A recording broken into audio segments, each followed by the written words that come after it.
Oi pessoal, tudo bem? Hoje a gente vai estar dando continuidade aos nossos vídeos da parte de elementos de máquina, né, mecanismos. Hoje a gente vai estar falando sobre parafuso com rosca sem fim, né, entendendo algumas características do mesmo, né.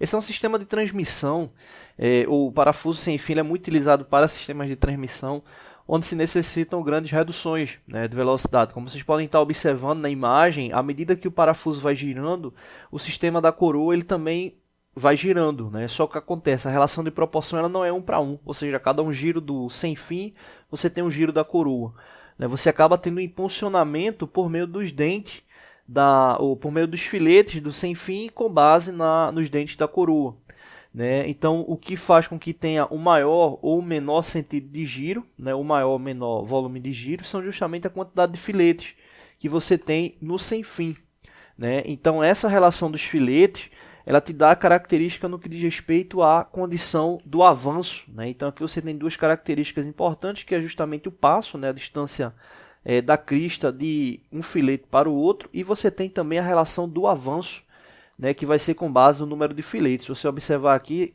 está identificando que tem 4 filetes, né? Então você vai ter aqui a relação de avanço de um filete para o outro, né? Ou seja, a cada giro você vai ter o distanciamento com base no número total de filetes que você tem no sem fim, né? Então no próximo vídeo a gente vai estar fazendo alguns cálculos referentes à construção, né, desse tipo de mecanismo, né? Levando em consideração características como número de dentes, diâmetro primitivo, diâmetro do sem fim, né? Então a gente vai estar fazendo uma série de análises com base nesse mecanismo, tá bom? Essa relação que a gente está informando, né, aí do pH, que é referente justamente ao avanço, você vai ter o número de passo vezes o passo vezes o número de entradas, né? Você vai ter aí a relação do avanço, né, de quanto é que vai ser do sem fim, e onde você vai ter aí o NE, que é justamente o número de entradas, né? Então aí você fica com a relação de avanço, uma relação do número de entradas e do passo, como a gente já falou anteriormente, né? Aí falando de características específicas apenas do sem fim, tá bom? Não deixe de se inscrever no canal, toda semana tem vídeo novo. Valeu! Oi pessoal, tudo bem? Hoje a gente vai estar dando continuidade nos nossos vídeos da parte de elementos de máquina, né, da parte de mecanismos, né? Hoje a gente vai estar fazendo alguns cálculos referentes ao uso de parafuso, né, com rosca sem fim e transmissão por meio de coroa, né? Então o que acontece? Esse é o sistema, né? A gente já falou no último vídeo a questão das considerações sobre o fuso, né? Questão do passo, número de entradas, avanço, né? E aí, nesse caso, a gente vai estar fazendo a relação do cálculo realmente com base num projeto para a construção de um mecanismo como esse, né? Ou seja, levando em consideração coroa e sem fim. O primeiro passo é justamente essa relação do módulo, né? Por que a gente começa pelo módulo, né? A relação do módulo, até em vídeos passados, né, falando sobre elementos de máquina, né, o módulo ele traz uma relação com base no diâmetro primitivo e uma relação no comprimento, né, de execução da peça, né? Então a relação do módulo ela vai ser uma relação inteira, né? Módulo 1, módulo 2, módulo 3. Então, como ele é um valor que ele vai ficar inteiro no processo, é preciso ter uma relação que venha te dar uma característica de fato para que venha atender essa necessidade. Por exemplo, um módulo de 2,4. Matematicamente você pode ter esse módulo, mas a nível de construção, de encontrar uma ferramenta que vai te dar essa característica de fabricação, ou seja, exemplo, uma fresa modular número 2,4 você não vai encontrar. Você vai encontrar uma fresa modular número 2, número 3, então é um ponto importante. Fora a questão do módulo, também o número de entradas do fuso, o número de dentes da coroa, que vão ser valores inteiros, né? Então, para que tenha o balanço entre as características dimensionais desses elementos, é importante ficar atento com algumas informações. Bom, vamos começar aí com base nessa relação do módulo, aqui trazendo com base na característica, né, no que diz respeito a construção do módulo, a gente tem justamente essa relação, né, que nos dá a condição do seguinte, né, o passo igual a o módulo vezes π. Então a gente está determinando aqui que o módulo ele vai ser de 3, o módulo número 3. Né? Então nesse caso, como o módulo é número 3, a gente já sabe que a característica que vai estar identificando aí a relação, no caso do passo, vai ser o módulo vezes π, né? Então aqui a gente já sabe qual o passo característico para a construção do sem fim, né? Então aí a gente já vai estar com o passo aí identificado, né? Então o passo vai ser igual a 3π. Outra característica importante, lembrando que aqui é a junção do mecanismo mesmo, né? Então aí coroa e sem fim. Outra questão é justamente diâmetro, né? Aqui a gente tem o DE, que é o diâmetro externo, que vai ser o módulo vezes 2 somado com o diâmetro primitivo. Então o que acontece? O DE, o diâmetro externo, você pode estar definindo esse valor. Agora, quando você definir esse valor, consequentemente você vai ter que extrair desse valor características como o diâmetro primitivo, né? Então eu posso estar definindo essa relação do diâmetro externo com base no blank, né, que eu tenho lá para fabricar a coroa, né? Então nesse caso aí, supondo que o diâmetro externo seja 108 milímetros, então desses 108 milímetros eu vou ter que tirar a característica do diâmetro primitivo. O módulo a gente já sabe que é 3, então com base nessa equação a gente tem como encontrar o diâmetro primitivo, né? Nesse caso aí o módulo vezes 2 vai dar igual a 6, né? Então 108 milímetros, que é o diâmetro externo, é igual ao diâmetro primitivo mais 6. Ou seja, o diâmetro primitivo é 108 milímetros menos 6. Né? Então 108 menos 6 vai dar 102 milímetros. Né? Então aí a gente já tem o valor do diâmetro primitivo. Né? Então veja aí que essa característica do diâmetro primitivo a gente já tem esse valor aí indicado. Outra relação que a gente precisa ter é a relação entre centros do sem fim e da coroa, né? Ou seja, a distância entre o centro do sem fim e o centro da coroa, né? É outra relação também padronizada, né? Essa relação do centro, ela por meio de fórmula, ela é o diâmetro primitivo da coroa, né? Ele está representado aqui com D maiúsculo, mais o diâmetro primitivo do sem fim dividido por 2.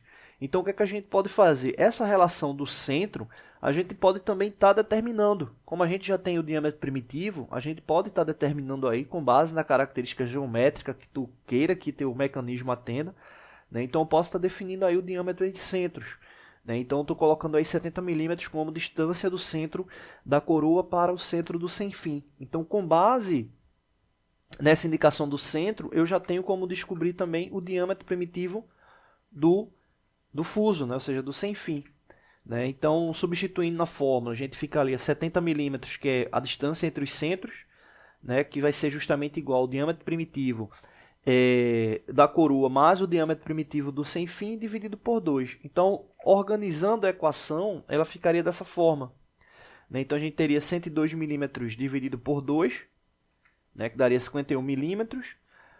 A gente vai subtrair esse valor de 70 milímetros, né, que é a distância do centro, que aí no caso vai dar 38 milímetros. Aqui já foi direto, né? Então a gente vai ter 70 menos 51, que vai dar 19 milímetros, multiplicado por 2, que vai dar igual a 38 milímetros, né? O 2 que está aqui, tá aqui fora, né, do parêntese, né? Então multiplicado por 2 vai dar 38 milímetros. Então a gente já tem um diâmetro primitivo do sem fim, outro valor também para a gente estar guardando, né? Então até agora a gente já tem um passo, que é de 3π, a gente tem o diâmetro primitivo do sem fim, que é 38 milímetros, o diâmetro primitivo da coroa, que é 102 milímetros, a relação da distância do centro da coroa para o sem fim, que é 70 milímetros, o módulo 3, o diâmetro externo da coroa, que é 108 milímetros, né? O número de dentes da coroa, né, é uma relação justamente do diâmetro primitivo dividido pelo módulo, né? Então, como a gente tem 102 milímetros dividido por 3, vai dar igual a 34 dentes, né? Então a gente já tem a relação de dentes da coroa. Aí você pergunta poxa, mas eu não queria 34 dentes, queria 40. Né? Então, se você alterar o número de dentes, consequentemente, a proporção dos cálculos que a gente fez, ela também vai ter que ser alterada. Né? Então, exemplo, diâmetro primitivo, diâmetro externo, tudo isso vai aumentar. Né? O diâmetro primitivo do fuso também vai aumentar. Né? Então, essas características que eu tinha comentado no início que é importante. Né? Então, se você tem essa especificação do que você vai querer do número de dentes, né? Então já coloca lá essa característica como principal, junto com o módulo, e vai derivando as outras. Né? Então aí o número de dentes a gente chegou aí a 34. O diâmetro externo do fuso também, outro valor importante, a gente tem essa fórmula que vai ser o diâmetro primitivo do fuso mais 2 vezes o módulo. né? Então, nesse caso aí, substituindo, a gente vai 38 mais a multiplicação de 2 por 3, né, que vai dar aí 44 milímetros. Então, aí a gente tem outra característica também importante aí, que é o diâmetro externo do fuso. Bom, se você quiser ter ainda, né, certeza de que todos esses valores estão válidos, né, você pode aplicar essa fórmula, que ela leva em consideração o módulo. Né, que o módulo ele vai estar garantindo de fato aí o engrenamento, né, o ajuste aí entre o sem fim e a coroa. Né? Então essa fórmula ela é para saber o módulo. Né? Deixa eu só ampliar aqui. Então você vai ter o diâmetro externo do fuso mais o diâmetro externo da coroa, subtraindo de 2 vezes o centro, né, da coroa e do sem fim, dividido por 4. Esse valor ele vai ter que dar igual ao módulo. No caso, o módulo que a gente calculou aqui foi 3. Né? Então você pode estar fazendo aí em casa para comprovar. Né? Muitos livros da parte de mecanismo de coroa e sem fim trazem apenas essa fórmula, né, como base. Né? Então é importante aí saber que essa fórmula ela é derivada de uma série de outras fórmulas. Então se fizer esse cálculo aí e der 3, né, vai estar correto aí o valor, tá bom? Não deixe de se inscrever no canal, toda semana tem vídeos novos. Valeu! Oi pessoal, tudo bem? Hoje a gente vai estar dando continuidade ao nosso vídeo da parte de metrologia. Hoje falando sobre o súbito, né? Medidor de diâmetros internos. Né? Um instrumento também muito utilizado na área automotiva, né? Para fazer análise, né, de diâmetros de camisas de cilindro. Né? Então esse instrumento ele acaba sendo muito utilizado, né, na área automotiva também. Então, supondo, né, aqui o uso do súbito com uma peça padrão de 85 milímetros, né, o súbito, como vocês podem observar aqui pela imagem, o mecanismo dele é muito parecido com o relógio comparador. Né, o que muda é que a haste de verificação dele acaba ficando na vertical. Né, então ele acaba fazendo essa relação de análise realmente para diâmetro. Né, então ele precisa de ter um padrão para poder fazer essa análise, mesmo que o padrão seja uma peça que tu está utilizando ali. Tu está fazendo a comparação de uma peça com a outra, né? Então, essa relação da peça padrão ela é necessária para que tu tenha referência. Então, nesse caso aqui, supondo que a peça padrão seja de 85 milímetros, significa o seguinte, né? Você vai ter a peça, né? Você vai ter lá o súbito referenciado com aquela peça, 85 milímetros. Então, imagina o seguinte, se durante a verificação do diâmetro da peça efetiva, ela tiver um diâmetro menor, né? O que é que vai acontecer? Um diâmetro menor do que a peça inicial significa que o ponteiro onde o súbito estava, ele vai subir, né? Ou seja, ele vai subir. Se ele vai subir, significa que ele vai estar fazendo o movimento de giro para a direita. Né? Então, é uma relação que você tem que ficar atento, porque no relógio comparador, quando você deixa o relógio num determinado ponto e passa para um ponto maior, o que é que acontece? Ele vai girar para o lado horário, lado direito. Beleza, saiu de um ponto menor para o maior. No súbito, o que acontece? A peça que você está verificando, a base dela, né, exemplo aqui da peça original, a base dela é uma, a da peça a ser medida vai ser outra. Então, exemplo, nesse caso aqui, se o diâmetro ele for menor, ele vai estar indo de um ponto para o outro maior, por isso que ele vai estar girando para o lado direito. Então muita gente se confunde, né? Eita, poxa, a peça girou para o lado direito, significa que a peça ela é maior do que a peça indicada, e na verdade não é, a peça ela é menor. Né? Se ela fosse maior, ela iria girar para o sentido anti-horário, ou seja, para o lado esquerdo, porque o ressalto iria ficar menor do que o ponto inicial verificado. Né? Então é só esse ajuste mesmo que você tem que fazer na análise com o súbito. Então, supondo aí que seja 85 milímetros a peça padrão e essa seja a leitura indicada no súbito. Então, o que acontece aqui? Observa que o mostrador principal está girando para a direita. Né? Então, se ele está girando para a direita horário, a gente já sabe que o valor da peça ele é menor. Né? Ou seja, o valor que você está verificando da peça ele é menor do que o padrão. Né? Então, nesse caso, o quanto é que ele é menor? Observa no mostrador menor, né, que o mostrador secundário, que ela estava no ponto 0, girou para o lado esquerdo, né, ou seja, indicando que realmente está indo para um ressalto menor. Observa que ele não passou ainda de 1 milímetro, ou seja, não passou de uma volta completa. Né? Então, de fato, ele está entre o 0 e 1. Eu só preciso observar o que está indicado aqui no mostrador principal.